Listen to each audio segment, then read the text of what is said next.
Notre invité en studio aujourd'hui est un Gétois. Il est entré très tôt en politique. Il a dirigé la section étudiante de la Volksunie lorsqu'il était étudiant. La Volksunie, parti nationaliste flamand modéré qui a aujourd'hui disparu. Si beaucoup d'anciens de la Volksunie se sont retrouvés à la NVA, lui, il est arrivé au VLD, donc chez les libéraux. Il se définit comme un libéral de gauche, un goût marqué pour les questions linguistiques. De 2011 à 2014, il a dirigé la Fédération des brasseurs avant de finalement revenir en politique. Il est aujourd'hui ministre bruxellois en charge des finances et du budget, de la fonction publique et du multilinguisme. Bonjour Sven Gatz, merci d'être avec nous. Vous pouvez prendre place sur le pupitre dans le studio de Plus d'Actu. On va commencer, peut-être qu'il y avait une question qui peut vous intéresser là, sur l'assurance autonomie. Il faudrait que le gouvernement bruxellois ait les moyens d'y participer. Est-ce que le gouvernement bruxellois il a encore des moyens ? Pas pour le moment, non. C'est dur de le dire, mais donc j'ai suivi bien sûr la fin du débat précédent. Je trouve qu'on peut certainement revoir les aides aux personnes âgées d'une façon ou d'une autre, mais il est bien clair, si on choisit un jour pour une assurance autonomie, il faudra faire d'autres choix financiers, et c'est malheureusement le cas. Ça veut dire qu'aujourd'hui, on est avec plus de marge budgétaire et plus de possibilités de nouvelles politiques en région bruxelloise, c'est la situation actuelle ? C'est très difficile en tout cas. Ouais. Nous sommes plutôt dans une situation où il faut voir comment on retrouve l'équilibre budgétaire en 24. Ouais. C'est toujours l'objectif, ça ? 2024 ? Ça reste l'objectif, bien sûr, et nous allons en parler. À part, donc, en 24, les investissements stratégiques des fameux 500 millions qu'on met principalement dans le métro.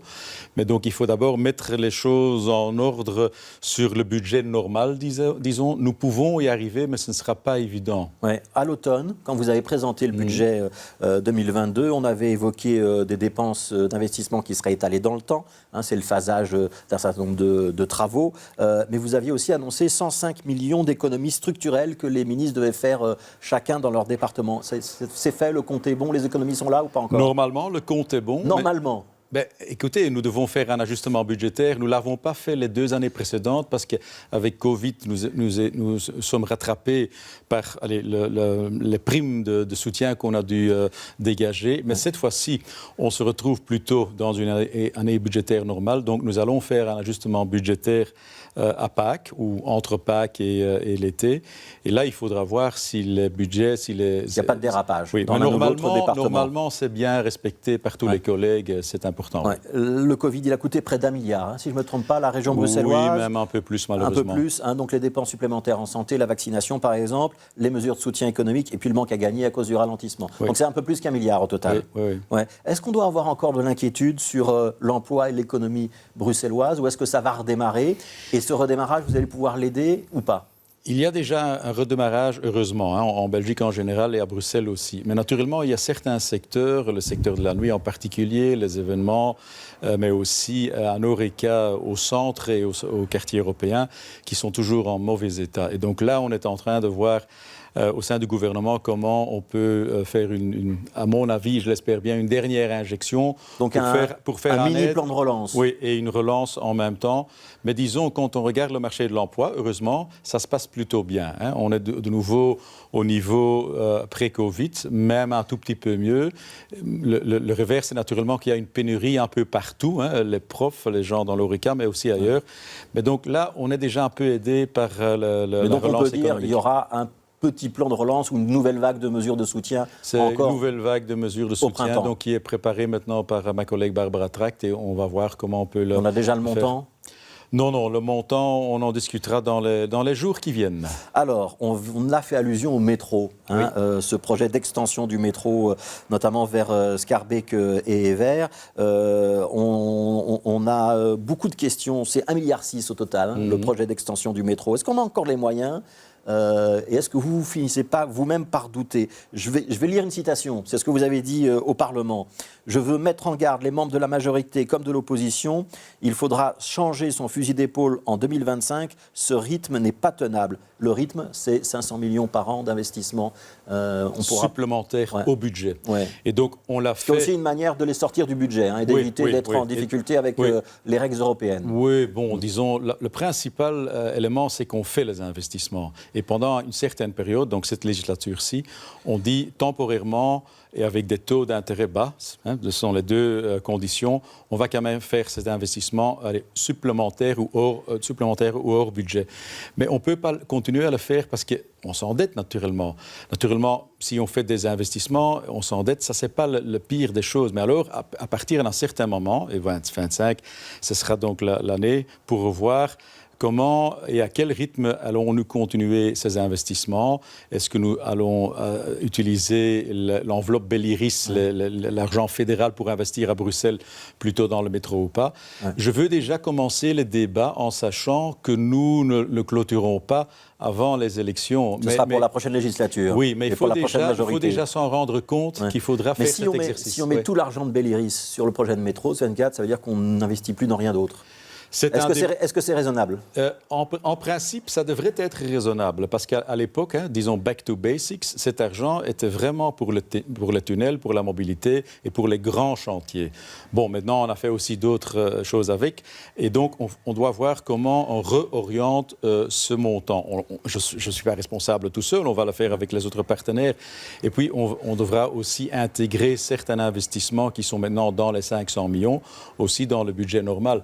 Donc, tout ça rentre quand même aussi dans une trajectoire aussi de certaines économies qu'il faudra continuer à faire. Sinon, votre première question, on ne libérera jamais de nouvelles enveloppes pour de la politique nouvelle. Mais donc ça veut dire, le projet de métro, il est lancé, on ne peut plus le stopper? On peut encore le stopper? Pour moi, on ne peut plus le stopper. Ça n'a pas de sens de le stopper. Parce donc ça veut dire quoi? Ce que vous proposez, c'est qu'on le fasse différemment, qu'on aille peut-être plus lentement, ou qu'on se dise qu'on est parti pour 10 ans ou 15 ans à serrer la ceinture? Non. Pendant 5 ans, on devra faire un effort. Mais ça ne doit pas nécessairement être plus que ça. Mais il faut surtout continuer le projet parce que c'est un projet qui dépasse les législatures. Et quand Bruxelles veut être un partenaire fiable pour y investir, c'est aussi de dire on peut réaliser des grands projets qui se lancent sur 10-15 années. On ne peut pas faire un métro en 3 mois, c'est impossible. Et ceux qui disent le métro, ce n'est pas une bonne idée, il aurait mieux valu investir dans le tram ou dans d'autres transports. C'est le même débat qu'on a eu avec l'assurance, dites-moi... l'assurance solidarité, voilà, le Vorkas flamand. Ou les maisons de repos. Donc, on ne peut pas faire tout. Et donc, je comprends qu'on dit, oui, mais ce sont des priorités politiques.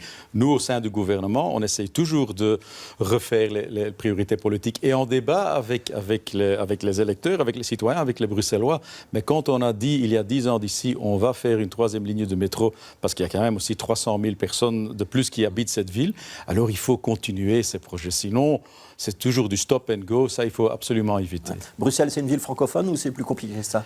C'est plus compliqué que ça, mais c'est naturellement une ville où la langue véhiculaire est le français. Je vous pose cette question. Vous publiez un petit livre.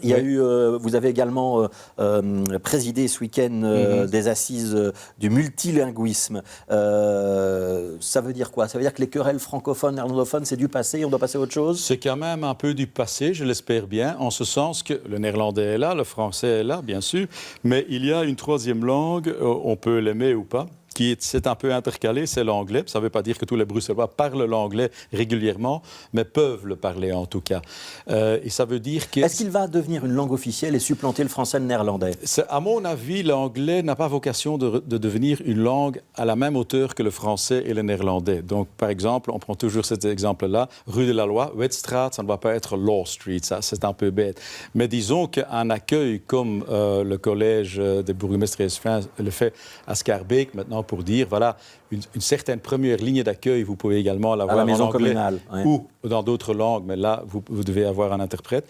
Bon, je trouve que cette détente était intéressante et il faut aller dans cette voie-là, oui. Une question, est-ce qu'on aura un jour des écoles régionales bilingues, un réseau régional bilingue à Bruxelles?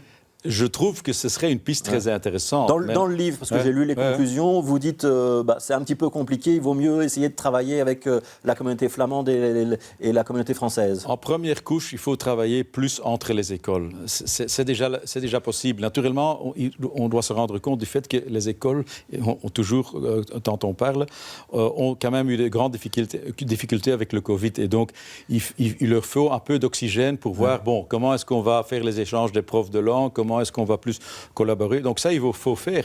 Mais à mon avis, il faut aussi avoir des écoles multilingues et bilingues. Donc il faut commencer à y réfléchir très rapidement, parce que c'est la fin de l'émission. Qu'est-ce qui se passe si les francophones régionalisent leur enseignement et qu'ils le transfèrent vers les régions wallonnes et bruxelloises? C'est soutenable pour Bruxelles ou pas? Pour le moment, ce n'est pas soutenable. Je vais sortir avec les chiffres dans les jours qui viennent et donc nous aurons un débat spécifique là-dessus également. Merci Sven Gatz, ministre du Budget et du Multilinguisme pour la région bruxelloise.